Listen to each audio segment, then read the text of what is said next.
Halo Boruto Lovers, mari kita bahas manga Boruto Blue Vortex chapter 19. Pada chapter 19 kali ini banyak sekali hal-hal yang menarik. Mulai dari pertempuran antara tim 7 dan tim Suna melawan Ego Jubi Ryu. Konohamaru dalam bahaya karena membuat Matsuri murka. Perbincangan Jura dan Hidari di markas mereka dan masih banyak lagi. Oke, mari langsung aja kita ke pembahasannya, gas.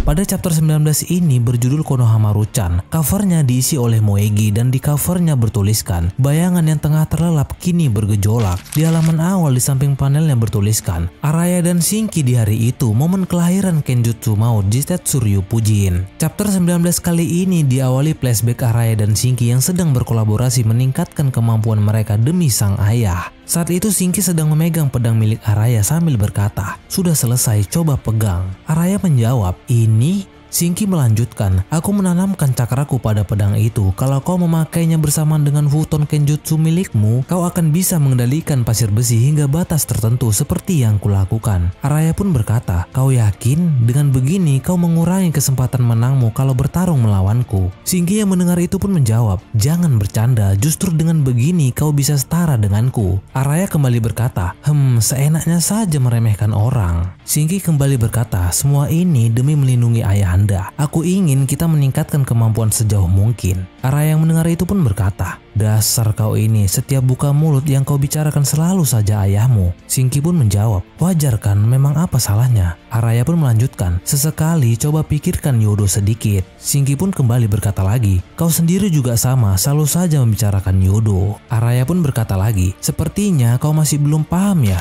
Shin pun kembali ke tempat pertarungan antara tim 7 dan tim Suna melawan Ryu. Dan terlihat Araya menggunakan Jitetsu Ryupujin untuk melepaskan Mitsuki dari pasir besi milik Ryu. Sarada yang melihat itu pun berkata, "Bagus, pasir besi yang mengikat Mitsuki berhasil dihempaskan." Mitsuki pun berkata, "Terima kasih Araya." Araya pun berkata, "Sampaikan terima kasih itu pada Shinki setelah kita berhasil menolong dia.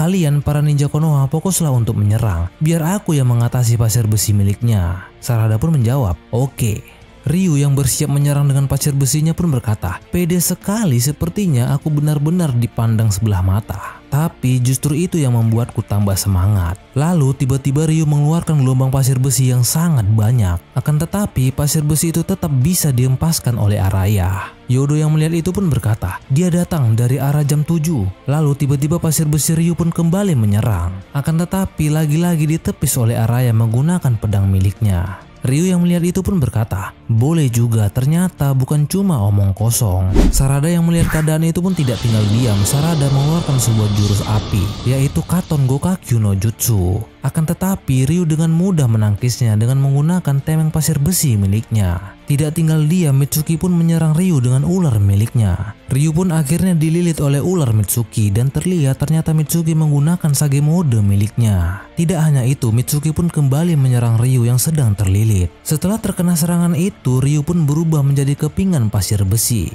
Yodo yang melihat itu pun berkata, "Berhasil." Lalu Araya pun berkata, "Tidak, belum." Mitsuki pun berkata, dia menghindari serangan dengan mengubah dirinya menjadi serpihan. Rupanya dia juga mampu mengubah tubuhnya menjadi pasir besi. Araya pun melanjutkan, "Berhati-hatilah supaya tidak dikendalikan lagi." Yodo yang mempunyai keahlian sensorik pun berkata, "Semuanya dengarkan aku, meski hanya sedikit dari arah jam 2 terdengar suara gesekan antar pasir yang keras. Kemungkinan dia ada di sana." Araya pun berkata, "Serahkan padaku." Dan terlihat Araya pun mengeluarkan jutsu pedangnya yaitu Jitetsu Ryupujin. Lalu Araya pun mengarahkan pedangnya itu ke arah serpihan pasir besi. Dan ya, tiba-tiba pasir besi itu pun berubah menjadi Ryu. Ryu berkata, "Dia juga bisa mengumpulkan pasir besi." Araya pun berteriak, "Sekarang serang dia." Lalu tiba-tiba Mitsuki dengan ularnya pun menyerang Ryu. Ryu pun terpental dan kesakitan akibat serangan ular Mitsuki. Dan terlihat Sarada pun mengeluarkan Chidori miliknya sambil berkata, "Tidak akan kubiarkan lolos." Dan seketika Sarada pun melesat dengan cepat menyerang Ryu dengan Chidori miliknya. Akan tetapi lagi-lagi Ryu mengubah dirinya menjadi serpihan pasir besi. Yodo yang melihat keadaan itu pun berkata, "Apa dia sudah tumbang?"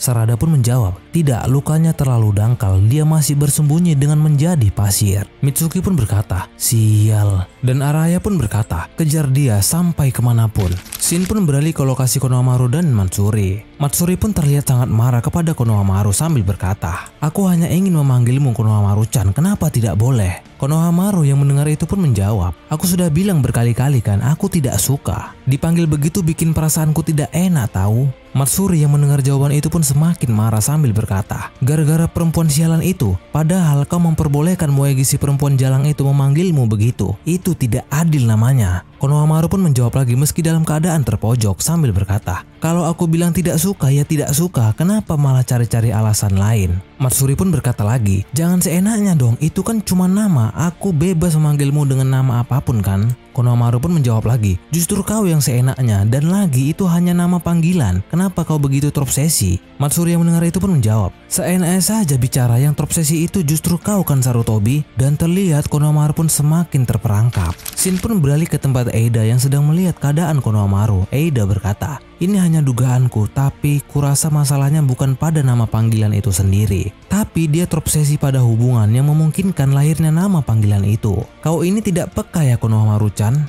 Di sisi lain, Kashin-koji pun berkata kepada Eida, Eida, bagaimana situasi di sana? Eida menjawab, Konohamaru dalam bahaya besar, dia membuat Matsuri murka, dan sekarang Matsuri hampir melahapnya. Kashin-koji berkata lagi, bagaimana dengan Sarada dan yang lainnya, apa mereka berhasil mengalahkan Ryu? Eida menjawab, sejauh ini mereka unggul, tapi entah bagaimana mereka akan mengakhirinya. Yang jelas untuk saat ini mustahil bagi mereka untuk membantu Konohamaru. Boruto yang mendengar itu pun terlihat ingin bergegas pergi menghampiri tim 7 dan tim Suna. Akan tetapi Kashin-koji berkata, aku mengerti perasaanmu yang ingin segera ke sana, tapi tahanlah, sekarang bukan saatnya. Shin pun beralih ke markas para Egojubi. Terlihat Jura bersama Hidari sedang berbicara. Jura berkata, menurutku kehidupan yang ideal adalah mengikuti naluri untuk mencapai suatu tujuan yang bernama evolusi. Namun karena sifat sosial dalam diri manusia, mereka mengekang diri dengan belenggu yang bernama rasionalitas, sehingga menghalangi naluri untuk mencapai evolusi. Ancaman itu muncul karena manusia memiliki akal. Beda halnya dengan kita yang setia pada naluri. Mereka, para manusia, punya masalah yang krusial sebagai makhluk hidup.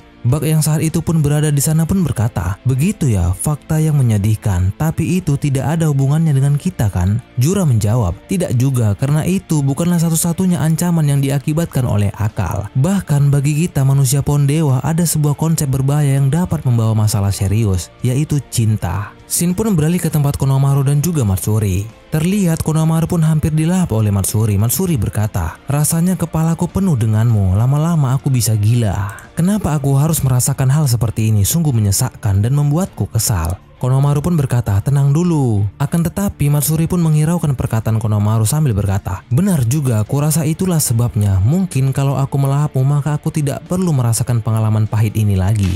Shin pun kembali ke markas para Egojubi. Jura berkata, setiap anggota Inoshikacho adalah shinobi yang luar biasa. Mereka mengutamakan nyawa Himawari tanpa memedulikan bahaya yang mengancam pasukannya. Yang mengejutkan, meski sadar bahwa itu adalah keputusan yang bodoh, mereka semua memilih untuk melakukannya. Terutama Inojin Yamanaka yang kehilangan akal sehatnya hingga mempertaruhkan nyawanya untuk hal yang sia-sia. Berbagai tindakan bodoh itu adalah akibat dari cinta yang mengacaukan pikiran mereka. Hidari yang mendengar itu pun berkata, apa-apaan itu? Lantas apa cinta itu? Sejenis penyakit? Jura pun menjawab, meski banyak ditemukan dalam berbagai buku, konsep ini tetap sulit untuk dijelaskan dan dipahami. Satu hal yang pasti, bagi makhluk hidup, kenyataan bahwa cinta dapat memicu kerusakan serius adalah fakta yang tak terelakkan. Seharusnya naluri kalian telah memberikan sinyal yang sama, yaitu dorongan untuk memahami dan juga menguasai konsep berbahaya yang dikenal sebagai cinta.